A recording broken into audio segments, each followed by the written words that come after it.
A comma D comma C comma F comma question mark H comma G comma I comma L. ఇక్కడ small letters ఇచ్చారు కాబట్టి మన answer కూడా small లెటర్స్లోనే చేయాలి. ఇక్కడ 1 4 3 ఇక్కడ వాల్యూ 6 8 7 ఇక్కడ 12. సిరీస్ అనేది ఆల్టర్నేటివ్గా ఇంక్రీజ్ డిక్రీజ్లో ఉంది కాబట్టి ఇక్కడ 1 కాస్త 3 +2. నెక్స్ట్ అదేవిధంగా ఇక్కడ అగైన్ మనకి ఎంత ఇంక్రీజ్ అవ్వాలో తెలియదు. ఓకే, ఇక్కడ వాల్యూ +2. ఓకే, +2 యాడ్ అయితే ఇక్కడ 5 అవుతుంది. మళ్ళీ 5 + 2 7. 7 కాస్త ఇక్కడ ఇది ఐ. ఓకే, ఐ కాబట్టి ఇది వాల్యూ 9 ఉండాలి. ఓకే, ఇది 9. ఓకే, 7 కాస్త ఇక్కడ 9 అయిందంటే +2 ఈజ్ యాడెడ్. దేర్ఫోర్ 5 యొక్క లెటర్ ఎంత అంటే స్మాల్ ఈ అనేది లెటర్ ఉండాలి.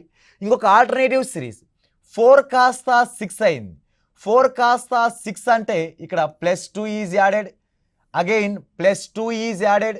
దేర్ఫోర్ 8ని +2 యాడ్ చేస్తే 10 is A J is a right answer. అంటే మనం ఇప్పుడు క్వశ్చన్ మార్క్ ప్లేస్లో ఏం వచ్చిందంటే ఈ కామా జే అనేది మన రైట్ ఆన్సర్ అవుతుంది.